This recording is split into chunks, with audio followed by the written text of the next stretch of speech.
तो जय हिंद बच्चों, हम लोग एक्सरसाइज कर रहे हैं एनसीईआरटी की चैप्टर नंबर 2 की, जिसमें हमने 2.1 से 2.4 बिल्कुल कंप्लीटली फिनिश कर दिए हैं। हम लोग 2.5 से अब आगे बढ़ने वाले हैं।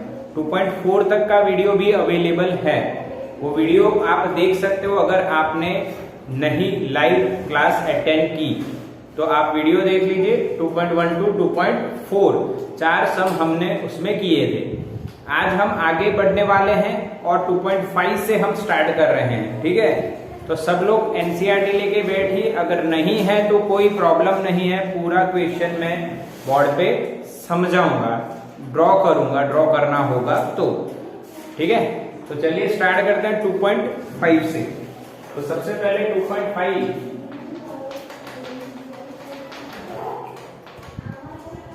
चैप्टर नंबर 2 की, ठीक है। नाम क्या है इसका? Electrostatic potential and capacitance. Electrostatic potential and capacitance, ठीक है। चलो तो हम लोग पहले बात कर लेते हैं एक्सरसाइज का एग्जांपल। जो एक्सरसाइज का जो सम है उसका 2.5 क्या कहता है। तो भाई क्वेश्चन क्या है, देखो। अ parallel plate capacitor with air between the plates has a capacitance of 8 picofarad. What will be the capacitance if the distance between the plates is reduced by half and the space between them is filled with the substance of dielectric constant 6? ये drawing मैं बनाता हूं, आप समझ जाओगे। देखो पहले distance D है मान लीजिए, और आपको कैपेसिटेंस दिया है 8 पिकोफैराड, ठीक है। अब दूसरी सिचुएशन में आपको ऐसा कह रहे हैं कि डिस्टेंस हो गया हाफ, और यहां पे आपने अंदर डाइलेक्ट्रिक भर दिया जिसका डाइलेक्ट्रिक कांस्टेंट कितना है 6। तो अब जो कैपेसिटेंस हुआ नया सी न्यू, वो कितना? बोलो क्लियर बेटा, समझ में आया कि नहीं क्वेश्चन? तो बिल्कुल सिंपल सॉल्यूशन है इसका। इसका सॉल्यूशन क्या होगा ये देखो। सॉल्यूशन क्या होगा इसका? एकदम इजी सॉल्यूशन है कि भाई पहले C = A epsilon not by D होगा, जो आपके पास 8 पिकोफैराड है। C न्यू क्या होगा? C न्यू हो जाएगा आपका, ध्यान से देखिए, A epsilon not A by D, yes और नो, क्योंकि अब मीडियम है। A एप्सिलॉन नॉट D क्या रहेगा हमारा 8, और ये 8 पिको यानी 10⁻⁻12, या पिको में ही आंसर रखो तो कोई दिक्कत नहीं है, इंटू 6। आंसर क्या आएगा? 48 पिकोफैराड। चेक करो है कि नहीं। बिल्कुल सरल क्वेश्चन है। नहीं, रुको रुको रुको रुको, डिस्टेंस क्या किया है? हाफ किया है। यस, डिस्टेंस क्या किया है? हाफ किया है, यानी ऊपर 2 मल्टीप्लाई होगा। यस और नो? हाँ, तो आंसर क्या आएगा? 2 मल्टीप्लाई होगा ना ऊपर, तो आंसर क्या आएगा? इसका डबल 96। अब चेक करो, अब सही है ना? 96 रहेगा। क्यों, समझ में आया? बिल्कुल। तो स्क्रीनशॉट ले लो इसका फटाक से। बिल्कुल आसान क्वेश्चन है, आसान क्वेश्चन है। डिस्टेंस आधा किया है, ओके। चलो हो गया। पहले का 8 है तो दूसरे का 48, क्योंकि K 6 है, ये तो आपको पता है। पर डिस्टेंस हाफ किया यानी कैपेसिटेंस डबल हो जाएगा, तो 48 का डबल क्या हो जाएगा? 96। चलो अब हम देखते हैं बेटा 2.6। 2.6, चलो 2.6 हमें क्या कहता है, देखो समझो। 3 capacitors each of 9 picofarad are connected in series, यानी 3 कैपेसिटर है, हर एक का कैपेसिटेंस 9 पिकोफैराड है, और तीनों सीरीज में कनेक्टेड है। C और C = 9 पिकोफैराड, सही है ना? Okay. What is the total capacitance of the combination, पहला क्वेश्चन है what is the total capacitance और equivalent capacitance of the combination. तो आप बताइए क्या होगा, सीरीज में कैपेसिटेंस का क्या होता है, एडिशन या 1/, उल्टा करके एडिशन होता है, उल्टा करके एडिशन होगा, ये याद होना चाहिए। रेजिस्टेंस से उल्टा होगा तो हमें क्या लिखना रहेगा, 1/C equivalent is equal to 1/C1 plus 1/C2, ऐसे चलना पड़ेगा। और यहाँ पे शॉर्टकट लगेगा बेटा, C equivalent is equal to, सारे कैपेसिटेंस सेम है तो क्या बेटा C/3 हो जाएगा, C/n वाला याद आ रहा है ना, यस और नो, C/n वर्टिकल नहीं तो Cn हॉरिजॉन्टल, याद आ रहा है ना। पैरेलल में अगर सेम होते तो Nc, याद आया, Nc बोला था, यस, और सीरीज में सेम हुए तो C/n, सीरीज में सेम है तो क्या आ जाएगा बेटा C/n, C/3 हो जाएगा। याद देखिए C/n, C की वैल्यू 9 पिकोफैराडे अपॉन 3, तो आंसर इज 3 पिकोफैराडे। बोलो क्लियर, पहले का आंसर ओरली भी आ जाता है, ये इतना पूरा सॉल्व करने की जरूरत भी नहीं है, सीरीज में है, सेम है तो C/n है। बी पार्ट देखिए, what is the potential difference across each capacitor if the combination is connected to a 120 volt supply। अगर कॉम्बिनेशन 120 वोल्ट सप्लाई के साथ कनेक्टेड है देन क्या होगा हर एक का कैपेसिटेंस। यहाँ पे 120 वोल्ट अगर सप्लाई वोल्टेज है तो हर एक का वोल्टेज कितना, क्लियर, यस। तो कैसे निकालेंगे बेटा, देखो ध्यान से समझना है आपको कि सीधा हिसाब है, तीनों कैपेसिटेंस सेम है, सीरीज में पोटेंशियल डिवाइड होता है, लिख लो अगर याद ना हो तो, सीरीज में पोटेंशियल डिवाइड होता है और हर एक का पोटेंशियल है यानी 120 divided by 3, the answer is 40 40 and 40। देखो है आंसर, चेक करो, पीछे चेक करो, एनसीईआरटी के पीछे चेक करो आंसर है कि नहीं। 2.6 का बी 40 40 40, क्लियरली समझ में आ रहा है।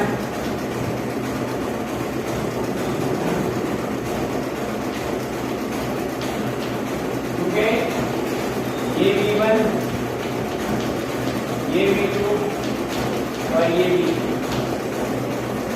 सीरीज में चार्ज सेम रहता है, मान लीजिए चार्ज क्यों आया तो इसका भी क्यों, इसका भी क्यों और इसका भी,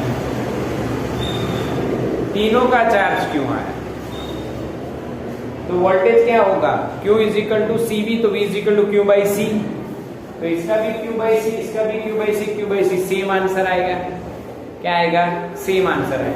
और सीधा हिसाब लगा तो 120 के 3 पार्ट होने वाले हैं, तो 120 के 3 पार्ट कितने होते हैं बेटा, 40 40 एंड 40। चलो 2.6 ईयर, बिल्कुल पक्का ना बेटा, यस और नो। ये एक्सप्लेनेशन आपको लिखनी रहेगी, या C बराबर Q बाई V या V बराबर Q बाई C का यूज करके आंसर ला सकते हो, ठीक है।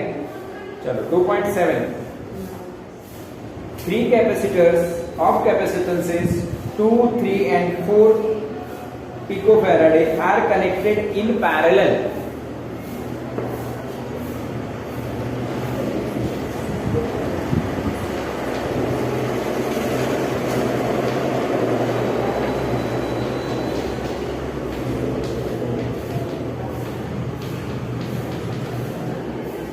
सही है, okay. Now first one, what is the total capacitance of the combination? C equivalent इसके जैसा ही है,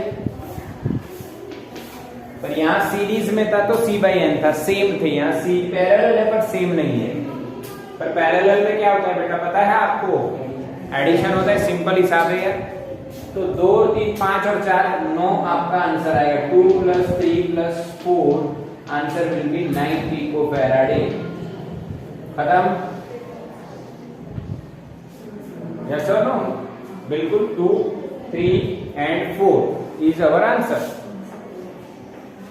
Second question, determine the charge on each capacitor if the combination is connected to a 100 volt supply. Same question है, यहाँ पे आपको voltage find करना था, यहाँ पे चार्ज फाइंड करना है। ये 100 वोल्ट से लगा दिया है, देखो ध्यान से, ये जो वोल्टेज है ये 100 वोल्ट है। ये कितना है बेटा? 100 वोल्ट है, 100 वोल्ट है, ठीक है? क्लियर है कि नहीं? 100 वोल्ट है। तो charge on each capacitor find करना है बेटा। देखो समझ गए मेरी बात, चार्ज ऑन ईच कैपेसिटर। तो मान लीजिए इस पे Q1 है, इस पे Q2 है और इस पे Q3 है। तो Q1 क्या लिखेंगे? C1 इंटू वोल्टेज, पर C1 पता है, वोल्टेज नहीं पता। पैरेलल में वोल्टेज क्या होता है? सेम या डिवाइड? सीरीज में अगर डिवाइड होता होगा तो पैरेलल में कैसा रहेगा? सेम। तो इन तीनों का वोल्टेज कितना रहेगा? 100। काम खत्म। तो इसका वोल्टेज कितना आ गया? 100।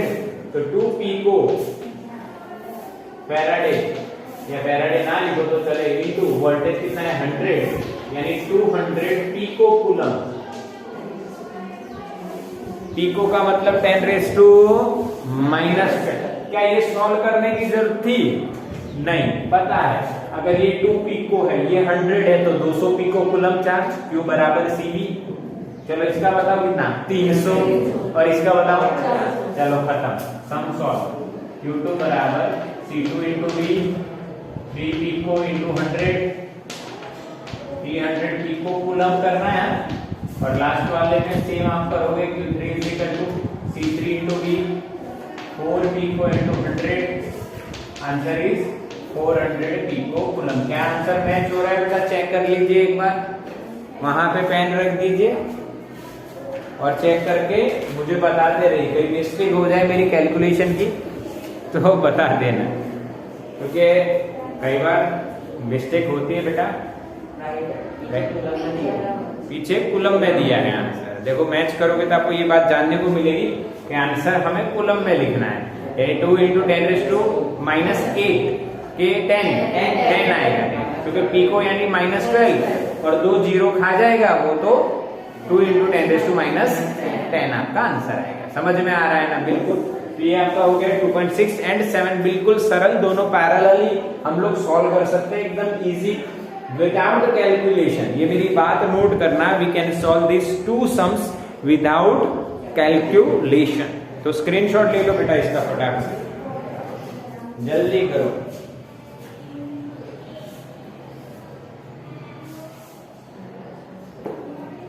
डन? ओके।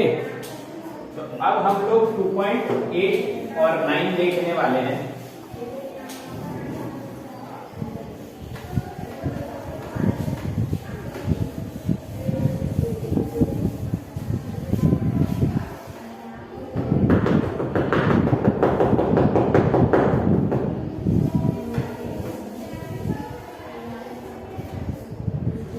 चलो 2.8 नंबर देखते हैं क्या है। पहले क्वेश्चन रीड करते हैं। In a parallel plate capacitor with air between the plates, each plate has an area of 6 into 10⁻³ metre square. That means we have a parallel plate capacitor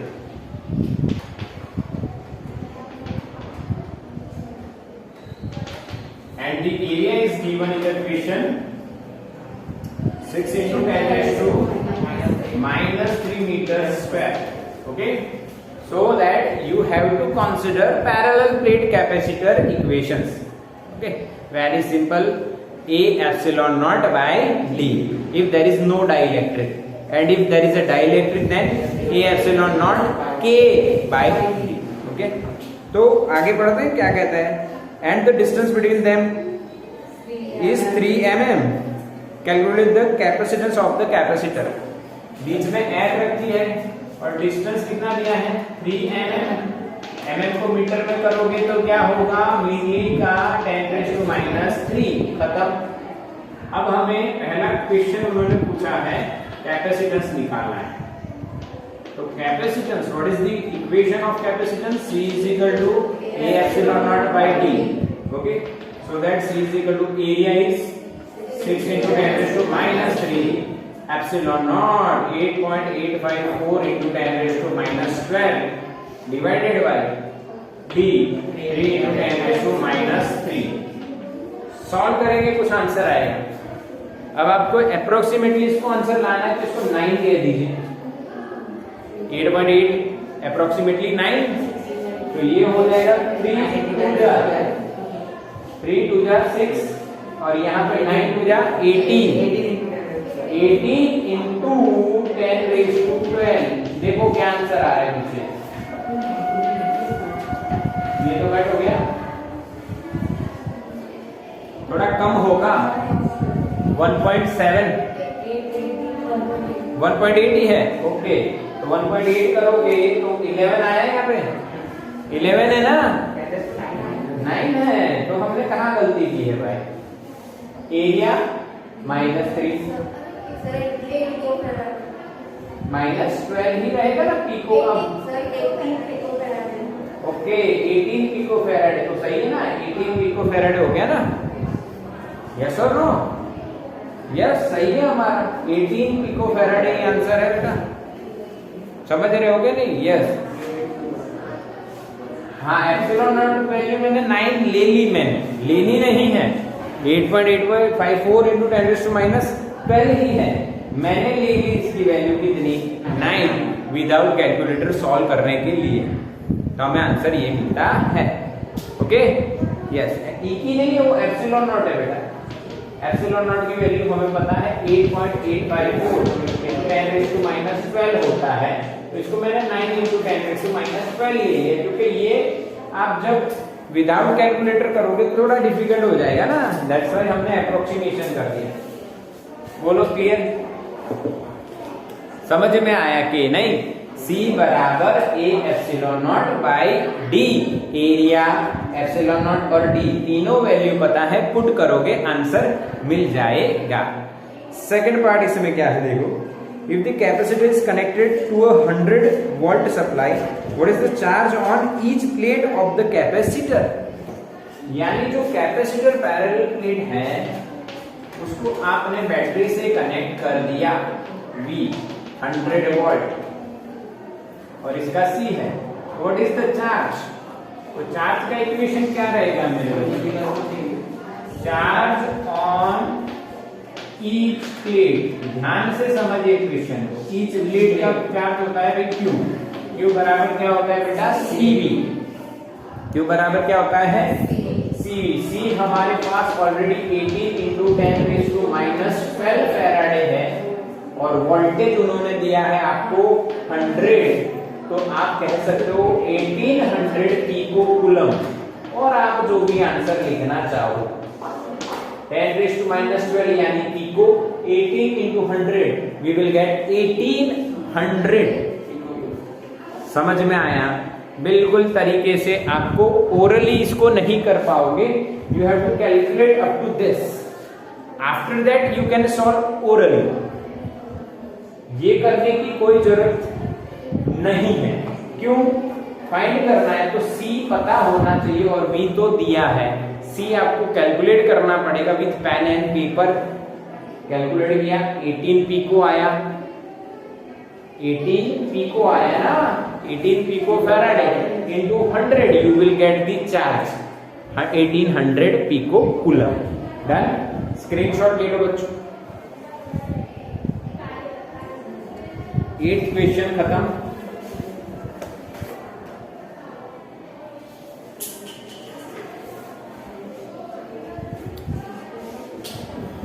okay,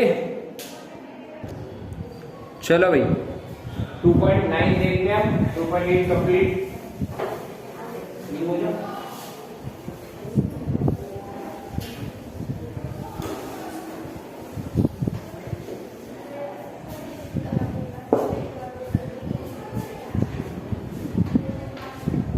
2.9 देखो, explain what would happen if the capacitor given in exercise number 2.8 a 3 mm thick mica or mica Singh मत बोलना, mica sheet और dielectric constant 6 were inserted between the plates, यानी 2.8 वाली बात है वो continue कर रही है।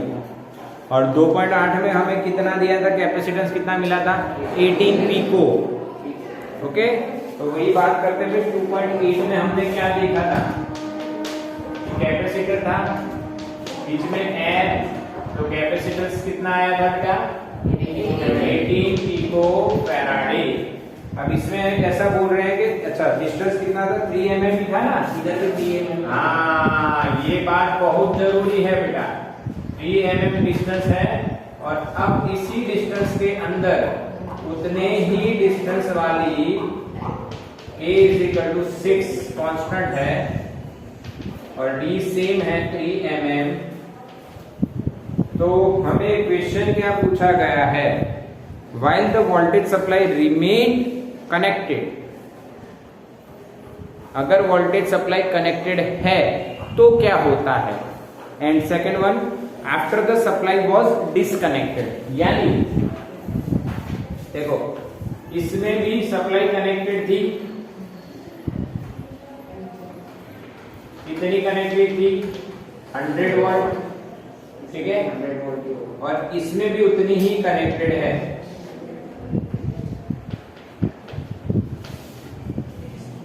ठीक है, तो what is the change in this two, तो आपको पता है बेटा, आपको पता है क्या चेंज होगा, कैपेसिटेंस, क्या चेंज होगा, कैपेसिटेंस।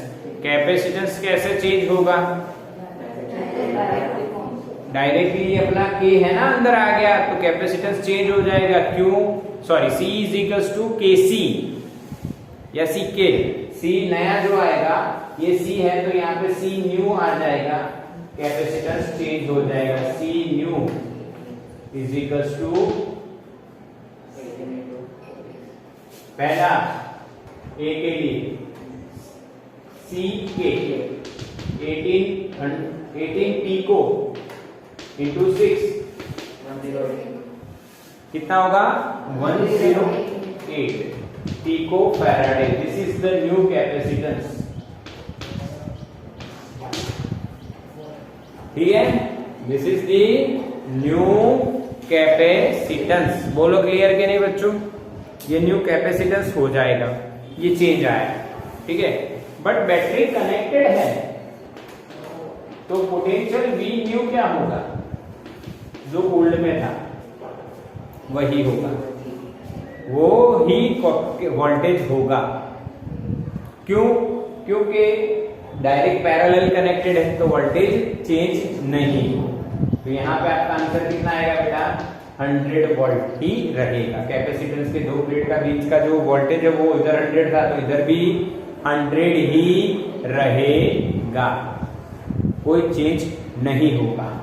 बट हाँ, इसीलिए डायरेक्टली कनेक्टेड है ना पैरेलल में, बट बी में क्या कहा है, आपको बी में ऐसा बोला है कि आप बैटरी को रिमूव कर दीजिए, डाइलेक्ट्रिक रखिए, ये सिचुएशन से इस सिचुएशन में आए तो क्या होगा, तो C न्यू हो जाएगा, C न्यू क्या होगा बेटा, C के इधर भी 108 पिको फैराडे ही आंसर आएगा, कोई चेंज नहीं होगा, यानी पहले 18 था यहाँ पे 108 हो गया। अब यहाँ पे V न्यू क्या होगा, V/K, ये आपको पता है, पोटेंशियल डिक्रीज होगा, क्या होगा, पोटेंशियल डिक्रीज होगा, कितना हो जाएगा, V कितना था 100 upon 6, this is the new potential. क्या मेरे बच्चों क्लियर हुई बात, हाँ के ना, यस और नो। पहले कितना था 100, उसको फुल्ली चार्ज किया, अब क्या हो गया, डिक्रीज, क्योंकि क्या हुआ, हमने क्या इंसर्ट कर दिया, डाइलेक्ट्रिक, बैटरी को हटा देने के बाद हमने डाइलेक्ट्रिक डाला तो दो प्लेट के बीच का जो पोटेंशियल डिफरेंस है वो डिक्रीज हो जाएगा बाय के। पक्का? यस और नो? 16 पॉइंट समथिंग आंसर आएगा क्योंकि 100/6 है ना, तो 16 point something will be our okay answer. कर सकते हो ना? हाँ, कैसे? 16 6 कितना होते हैं? 96। हाँ ना, वैसे इसलिए आप इसको सॉल्व कर सकते हो और आपका आंसर मिलेगा 16.66 वॉट और समथिंग एल्स, जो भी आप देखें। खत्म? क्लियर है बिल्कुल? 2.9 इसका स्क्रीनशॉट ले लो। बढ़िया वाला क्वेश्चन, बढ़िया वाला क्वेश्चन है। बैटरी रिमूव नहीं करेंगे और बैटरी रिमूव कर देंगे तो ये चेंजेस आपको देखने को मिलेंगे बेटा। ओके, चलो अब 2.10 की बात करते हैं।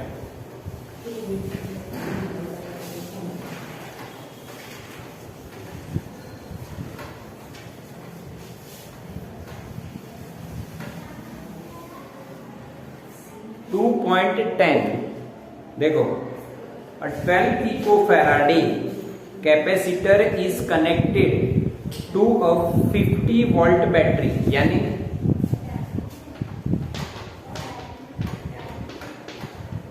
12 पिकोफैराड कैपेसिटर है हमारे पास, इसका कैपेसिटेंस है और उसको एक बैटरी से कनेक्ट करने के लिए बोला है 50 वोल्ट। 50 वोल्ट की बैटरी से ये कैपेसिटर कनेक्टेड है, ऐसा बोला है। How much electrostatic energy is stored in the capacitor. खत्म? क्वेश्चन एकदम सिंपल है। How much electrostatic energy stored. Electrostatic energy का इक्वेशन क्या है मेरे बच्चों? U E is equal to half CV square.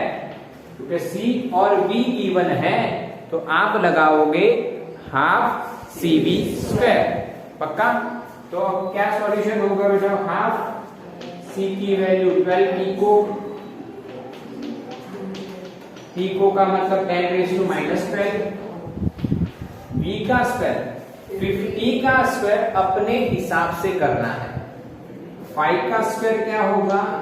25 और ये 10 का स्क्वायर 100 यानी 10⁻²। ओके, तो ये देखो यहाँ पे 6 और 25 6 जा 150 इंटू 10⁻⁻10। तो आप इसको लिख सकते हो 1.5 into 10⁻⁻8 joule. This is our answer. समझ में आया कि नहीं आया? क्लियर? बिल्कुल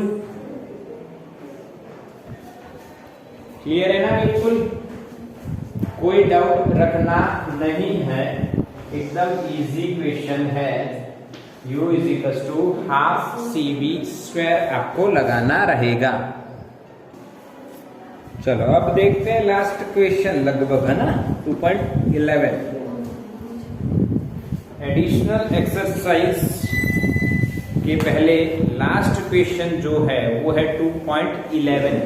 अब 2.11 क्या है? देखो, a 600 picofarad capacitor is charged by a 200 volt supply, यानी 600 पिकोफैराड है, उसको बैटरी से आप चार्ज कर रहे हो 200 वॉट। ओके, तो it is then disconnected from the supply and is connected to another uncharged 600 picofarad capacitor. How much electrostatic energy is lost in the process? Okay, यानी क्वेश्चन एकदम सरल है, भले ही आपको ऐसा लग रहा हो कि क्वेश्चन बहुत कॉम्प्लिकेटेड है, बट एकदम सिंपल है। मैं तरीका आपको बताता हूं, समझिए समझिए तरीका क्या है। ध्यान से देखिए कि आपके पास 600 पिकोफैराड का कैपेसिटेंस है, आपने उसको चार्ज किया तो उसके पास कुछ एनर्जी आई, हाँ कि ना? तो एनर्जी कितनी आई? Electrostatic U initial is equal to half C V square. तो U इनिशियल हाफ सी की वैल्यू 600 इको यानी 10 to the power minus V का स्क्वायर, U का स्क्वायर 4 इंटू 10 रेज़ टू 4, सही है ना? इसको मैं 2 इंटू 10 रेज़ टू 2 उसका स्क्वायर करके अब ये 2 हो जाएगा इधर, 6 2 जा 12, ये 100 यानी देखो ये 2 जीरो मैं यहाँ पे लेता हूं तो ये 10 हो गया, माइनस 10 ना, प्लस 4 माइनस 6 जूल। क्या सही है बेटा? देखो तो समझ में आया कि नहीं? कैलकुलेशन मिस्टेक हो तो मुझे बता दीजिए। 2 2 जा 4 हो गया, ये 2 बच गया यहाँ पे, 6 2 जा 12 हो गया, ये 2 जीरो इसको माइनस 10 कर देंगे और ये प्लस 4 यानी माइनस 6, ये इनिशियली हो गई, ये इनिशियल हो गई। अब क्या हुआ, हमने इस 600 को डिस्कनेक्ट कर दिया, जो फुल्ली चार्ज है जिसके पास कितना चार्ज आ गया, मान लीजिए बच्चों क्यू चार्ज, मैं वो सॉल्व नहीं कर रहा हूं, मैं वो सॉल्व नहीं कर रहा हूं। क्यों कितना आया? क्योंकि उसका भी कारण है, इसको सेम कैपेसिटर से आप कनेक्ट कर रहे हो तो ये कैपेसिटर बनेगा सोर्स एंड सप्लाई करेगा इसको चार्ज। कितना है ये? क्यू। कहां तक सप्लाई करेगा? जब तक दोनों का सेम कैपेसिटेंस है, that's why same charge distribute ना हो जाए तब तक। तो आफ्टर कनेक्शन ये Q/2 और इस पे भी Q/2। तो पहले कितना आया था? Q, अब कितना हो गया? आधा आधा। तो एक कैपेसिटर की energy U is proportional to क्या होता है बेटा? Q square. कहां से ये जाना आपने? तो U is equal to Q square by 2C। अगर Q आधा हो रहा है तो जो नई एनर्जी होगी वो इनिशियल की 4 हो जाएगी। हाँ, तो यहां पे मैं लिख रहा हूं, समझना, energy of single capacitor U is equal to UI/4। कैसे समझ में आया? इनिशियली चार्ज था क्यों? आफ्टर हो गया आधा, चार्ज आधा हुआ तो एनर्जी कितनी होगी? 4th पार्ट, तो U/4। Now total final energy U final equal क्या हो जाएगा बेटा? एक की U तो 2 की 2U, 2U यानी 2UI/4 यानी UI/2। क्लियर के नहीं? समझ में नहीं आया है ना? हाँ, एक कैपेसिटर की हमने फाइंड की जो UI/4 आई, तो दूसरे की भी कितनी आएगी? UI/4। तो दोनों का एडिशन करोगे तो UI/4 प्लस UI/4 क्या आंसर आएगा? UI/4 plus UI/4 we will get UF as UI/2। Now क्या दोनों initial and final energy same है? देखो तो ये इनिशियल ये फाइनल सेम है या अलग अलग है? पहली UI है और फाइनल UI/2 है, यानी सेम नहीं है, सेम नहीं है। तो जो एनर्जी इंक्रीज हो रही है डिक्रीज हो रही है, पहले UI अब हो गई UI/2 तो आधी हुई तो डिक्रीज हुई। डिक्रीज का मतलब क्या? लॉस। तो एनर्जी लॉस ही तो हमें फाइंड करना है बेटा। Is equal to delta U is equal to U final और U initial minus U final, क्योंकि हमने लॉस लिख दिया है। अगर फाइनल माइनस इनिशियल करोगे तो आंसर आएगा माइनस, वो आएगा change in energy, change negative, that means what? Loss. अब हम लॉस ही फाइंड कर रहे हैं तो फाइनल की जगह initial minus final, initial is UI and final is UI/2, then answer is ui by 2. What is the answer of ui? 12 into 10 raised to minus 6. So that 6 into 10 raised to minus 6 joule. This is the loss of energy in this procedure, initial and final. क्या समझ में आया? क्या ये orally हो सकता था? सोचो कैसे। पहले तो C और P है तो आपको UI तो फाइंड करना पड़ेगा with pen paper. Pen paper half CV square UI is equal to 12 into 10 raised to minus 6. Now you are disconnecting this battery and we are connecting this capacitor with the same capacitance, so that what happens, charge becomes half on each capacitor, so that energy of each capacitor becomes fourth part of initial one, so that total energy of this parallel combination is ui by 2 plus ui by 4 plus ui by 4 ui by 2. That means what happens, समझना है यहाँ पे। अगर ये case है तो इसको याद रख लो, कॉमन केस है ये, पहले भी हम गिन चुके हैं, कैलकुलेट कर चुके हैं कि एक कैपेसिटर को बैटरी से चार्ज किया और उसको एनर्जी मिली, चार्ज मिला, फिर उसको बैटरी से हटाया गया और वैसे ही कैपेसिटेंस के साथ कनेक्ट किया गया, तो उस दौरान चार्ज आधा होगा और एनर्जी चौथे भाग की होगी हर एक कैपेसिटर की, तो टोटल क्या होगी, आधी। पहले ui, फिर क्या हुई ui by 2, तो लॉस कितनी हुई ui by 2, तो आपने कितना लिखा ui 12, तो कितना आएगा 6। इसकी कैलकुलेशन की कोई जरूरत नहीं है इन JEE एंड नीट। क्या मेरे बच्चों क्लियर हुआ? यस। तो स्क्रीनशॉट ले लो और एक क्वेश्चन आपके मन में अभी डेवलप हो गया, उसका भी सॉल्यूशन देता हूं बेटा। अगर दोनों कैपेसिटर सेम ना हो तो, पहला 600 है तो दूसरा 900 किया होता तो, यस और नो? अगर ऐसा क्वेश्चन हुआ तो क्या करेंगे, पहले इसका स्क्रीनशॉट लो, 2.11 यानी एक्सरसाइज खत्म। अच्छा uf माइनस ui करे तो, अच्छा ui माइनस uf, अभी आप लोग उसी में फंसे पड़े हो। कई बच्चे मैसेज कर रहे हैं कि सर ui माइनस uf क्यों किया, uf माइनस uf ui क्यों नहीं किया।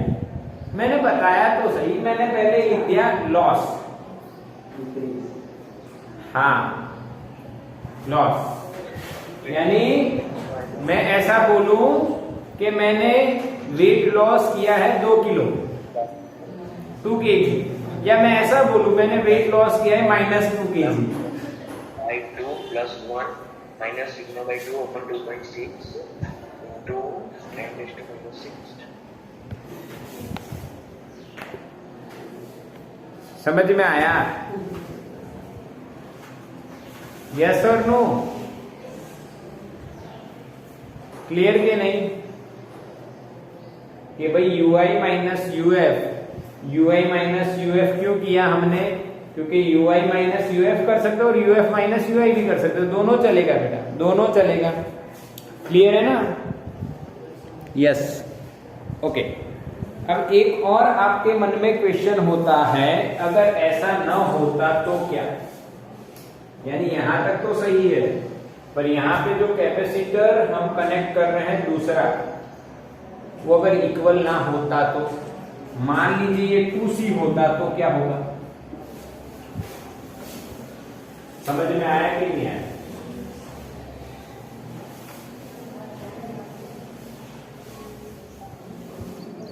समझ में आया कि नहीं आया बोलो, हाँ कि ना?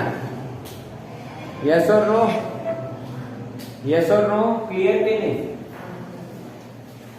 बिल्कुल यस, क्लियर हुआ।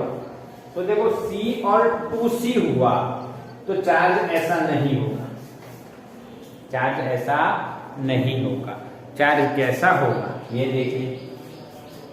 तो 2 तरीके हैं इसको सॉल्व करने के, एक है चार्ज वाली मेथड और दूसरी है पोटेंशियल वाली मेथड। मैं आपको चार्ज वाली मेथड बता देता हूं, क्योंकि हम चार्ज डिस्ट्रीब्यूशन कर रहे हैं तो चार्ज वाली मेथड से ही चलते हैं। तो इसका जो चार्ज होगा वो Q1 होगा और इसका चार्ज होगा वो Q2 होगा। टोटल चार्ज कितना था Q, क्यू क्या लिखा जाएगा मेरे बच्चों, Cv। C कितना है 600 और ये कितना है 200, तो 6 दूनी 12 इंटू 10 टू द पावर -12 और ये 4, तो -8 कूलम। हाँ के ना मेरे बच्चों, समझ में आया?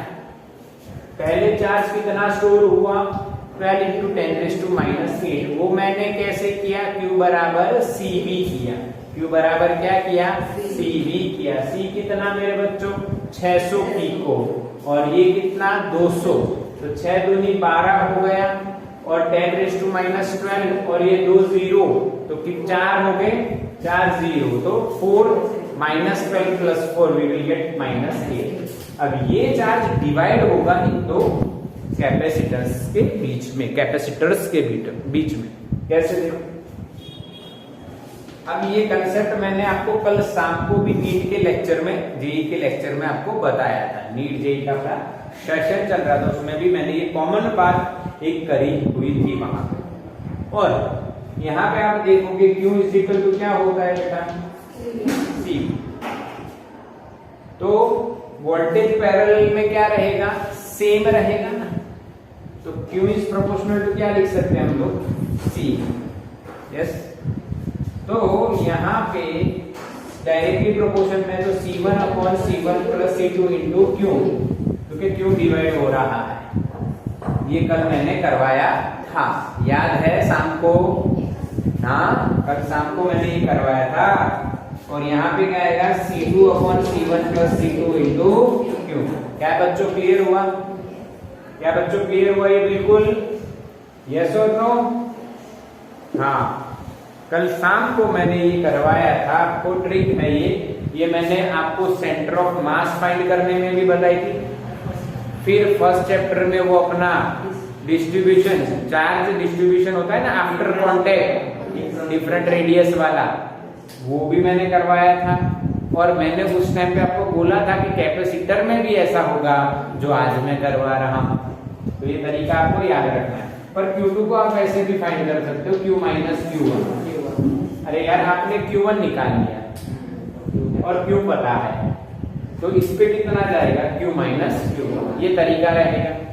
अब आप टोटल एनर्जी, हर एक कैपेसिटर की एनर्जी कैसे निकालोगे, इसकी U1 की क्या हो जाएगी बेटा, Q1/2C, और U2 की क्या, 2 की क्या हो जाएगी, Q2/2, और उसका कैपेसिटेंस कितना है, 2C। आगे ना, इसका कैपेसिटेंस कितना है, 2C। अब ये जो आंसर आएगा ये टोटल एनर्जी हो जाएगी, इनिशियल माइनस फाइनल, जो लॉस फाइंड करना है वो आ जाएगा। यस और नो? अगर अलग कैपेसिटेंस हुए तो इस तरह से ये आप कर सकते हो। दूसरी मेथड है कॉमन पोटेंशियल फाइंड करने वाली, वो आप न करो और ये करो, बात तो एक ही है, आंसर इक्वल ही आना है, कोई चिंता करनी नहीं इसमें। 1/2 CV² से V कॉमन ले लीजिए, C इक्विवेलेंट निकाल लीजिए, आप आपका आंसर लेके आ सकते हो। V कितना, तो V = Q/C, ऐसे आप फाइंड कर सकते हो, ठीक है। पर ये चलिए ना, ये बिल्कुल सिंपल है, पहले चार्ज Q था, बाद में Q1 और Q2 हो जाएगा, क्योंकि दोनों अलग अलग हैं। पर दोनों इक्वल होते तो ये C और ये C, तो देखो C/2C, C कट तो Q/2 आता, Q/2 आता, जो मैंने पहले लिखा था, Q/2। अगर सेम कैपेसिटर है तो आधा आधा चार्ज हो जाता है। तो बेटा इसका स्क्रीनशॉट ले लो, इसको नोट कर लेना।